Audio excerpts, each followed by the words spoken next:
Do you ever find yourself reaching for a snack, even though you know that you should be waiting until your next meal? Well, you are not alone. Snacking has become a common habit in many of us. But did you know that it could be doing a lot more harm than good? And yes, even if nobody sees you eat it, those calories still do count. Sorry about that. Hello everyone and welcome back to my channel. Today I'll be venturing into the world of snacking. I'll explore some of the reasons why we feel the need to snack, as well as some of the negative impacts that snacking can have on our body, and share with you some practical tips to help you manage your craving and choose healthier and better options. Firstly, let's talk about the reason why people snack. There are a few reasons. The first most of us are aware of, which is emotional and comfort eating. This is when we eat because we're bored, because we're stressed, because we're upset about something and under some sort of emotional de-stress. Often we feel like we're giving our body a treat which will make us feel better, or we're simply just bored and we find ourselves reaching in the cupboard or opening the fridge door, standing there looking for something to do. Convenience is another reason. Snacks are often much more accessible and so much easier and convenient to make or to eat. Much easier to just open a bag of chips than to make an alternative snack like cutting up some carrots and celery and getting out some cottage cheese. Another thing is cravings. Often our body craves a certain kind of flavor or texture. And this can also happen because of previous foods that you've eaten. If you munch down on a whole packet of potato chips yesterday or a bar of chocolate, then you might find that later on that day or the next day, your body is craving those same flavors and textures again.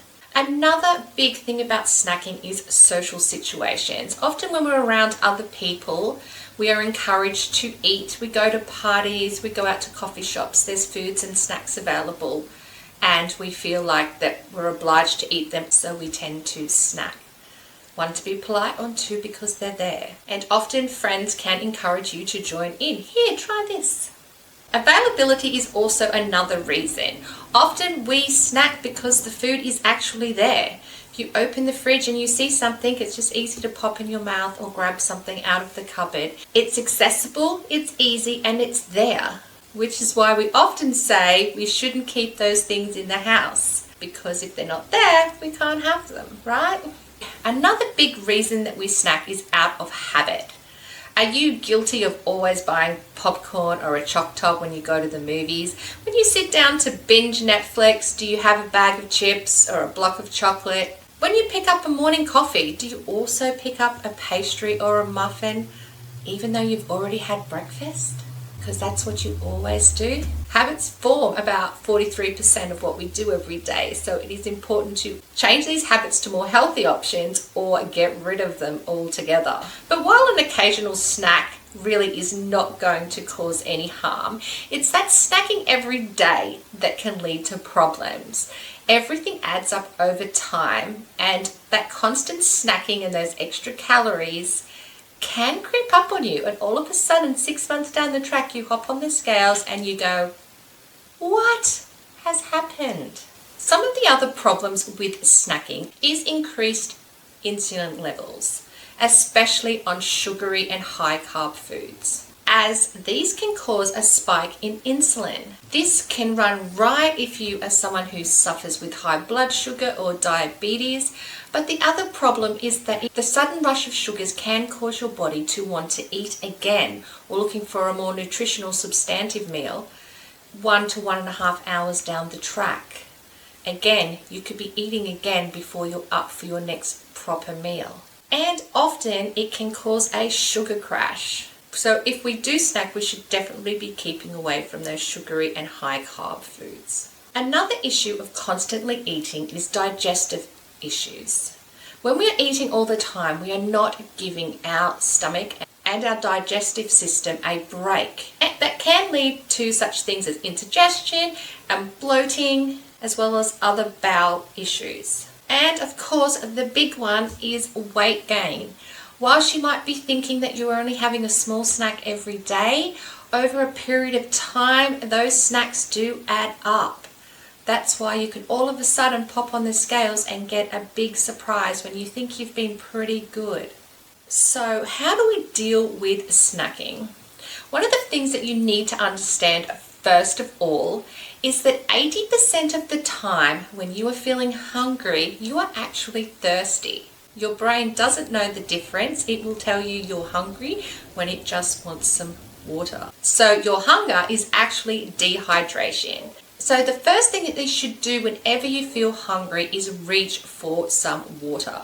Water can most often stave off those unnecessary hunger pains. How about we look at a few strategies to help you curb that appetite and keep you away from snacking in between meals? One of the first options that you can look at is a supplement called berberine. I have a video about that up here if you're interested. Berberine is a supplement that is used for many health benefits. However, myself and a lot of people out there do find that one of the greatest benefits of berberine is that it almost instantly, within days, starts reducing your sugar cravings and helps you to feel fuller, which obviously cuts down on your need to eat and to snack, reducing your meal size. So that's definitely something to have a look at. Another supplement to look at is something that is going to fill you up in the way of fiber. You can try something from the store like metamucil, or you can try some psylium husk. Basically, you just take a couple of capsules with a glass of water before meals. This actually helps fill up your stomach, making you feel fuller for longer, and also helps you feel fuller after your meals and helps you eat less at each meal. The other benefits are it also helps absorb fat within your bloodstream and can help lower cholesterol. So these are definitely added bonuses. As I mentioned before, hydration is a big one. Making sure that you are never thirsty and always hydrated is definitely going to help you feel full for longer. If you're not a big fan of plain water, then try to keep some ice cubes in the freezer. Maybe fill them up with lemon and lime juice, a little bit of mint, something like that, just to add a little bit of flavor to the water. And of course, they also come with their own benefits, being super high in vitamin C. Another option is to have a cup of tea. Maybe try a green tea with honey. Again, you're going to be bumping up your antioxidants, and they help with aging and can help boost your metabolism. So getting into green tea is definitely suggested. Personally, I need a teaspoon of honey in there, but you know, it balances, and honey is pretty good for you anyway. So that's a good go-to. Obviously, you know that you should be eating a balanced diet. Having protein and complex carbs and plenty of fruit and vegetables at each of your meals is going to fill you up. So keep away from those really high processed foods if you want to stop snacking. It's like putting a piece of paper into a fire. As soon as it hits your blood system, it's gone, and your body is then once again looking for food because it wasn't actually satisfied, which is why we harp on about these nutritional diets. I know. Another thing to do when you are thinking about snacking is to distract yourself. Do some push-ups on the bench. Go and sort the laundry. Go hang the washing on the line. Check your emails and go for a quick walk. Go and put on some face cream or some hand cream. Do something to distract you. And you may find that once you're distracted, you're not eating out of boredom and you may not have been hungry. Again, have a glass of water before you go and do these tasks. This could be exactly what you need to tide you over until your next proper meal. If you try to distract yourself and you actually do feel hungry, then there are a few options that you can have. Again, have a glass of water or a cup of tea and have those with a handful of nuts. You could also try a piece of fruit or a few big scoops of Greek yogurt, which will obviously give you good fats as well as boosting your calcium. 9 times out of 10, this is going to tide you over until your next meal. Whilst on the subject of snacking, why don't you drop a comment down below about what your go-to snack is. It can be healthy or not healthy. My personal favorite is I love spring onion dip and rice crackers.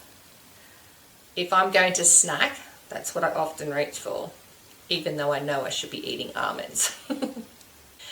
The thing with snacking is when I think back to when I was growing up in the 70s, nobody really snacked. We had our 3 meals a day, breakfast, lunch and dinner. And we were all very active during the day, which one kept our weight down and also I suppose just distracted us from snacking because we were always busy. But when I think back to the time when we were only eating our 3 nutritional meals a day, obesity and being overweight was quite rare when I was growing up. I think that over the years, our society has changed, that we have come more about convenience and boredom eating and habits, as I said, like the bag of chips when you're binging Netflix. We all know that in order to lose weight and to stop insulin spikes that we really need to reduce or cut out all snacking, unless it's one of the healthy options that I just mentioned. This is something to think about, and this is something that really helps me not snack. When my kids cook things, they are cooking things all the time, I never taste their food. Cupcakes, cookies, no. This is one of the big things that should put you off snacking or make you understand the importance of making good decisions with your eating outside of your normal meals. Just one store-bought chocolate cookie has around 80 calories. That's only a couple of bites. Now, if you were consuming one of those, just one, above your normal healthy diet, that equates to around an extra 30,000 calories per year. Wow. Yes, that is around 4.2 extra kilos of pure fat that you are putting on your body. Yep, over 9 pounds from one cookie a day. Now think about that. If instead of having a cookie, you like to reach for just your average small packet of potato chips or a soft drink. These have around 300 calories each. Now, if you're having just one of these little extra snacks or treats during the day, over a year, that's going to add up. Are you ready? Just one 300 calorie snack a day adds up to a whopping 110,000, extra calories per year, one snack. So that is around 15 kilos of pure fat that you are adding to your body every year. Yep, that's 35 pounds of fat every year. And you wonder why the weight is sneaking up on you. Imagine if you could just cut out one of those snacks per day. Imagine the difference that that could make over a year. 1, you could maintain your weight and not put on any more weight. Or even better, begin to lose weight without really trying that much. You're just dropping a snack or 2 a day. Imagine the difference that that could make to you over 12 months. Breaking the habit of snacking is challenging, like all habits. So it is something that is worth putting some effort into. Hopefully with a better understanding of why we snack, understanding the enormous difference that it can make to your overall health and weight, and what the difference could be if you snack or not snack. Hopefully you can start making some better choices, because every small change that you make each day can have a significant difference overall. Similarly, like when I started to walk, when I went from 5,000 a day to up to trying to push 10,000 steps a day every day.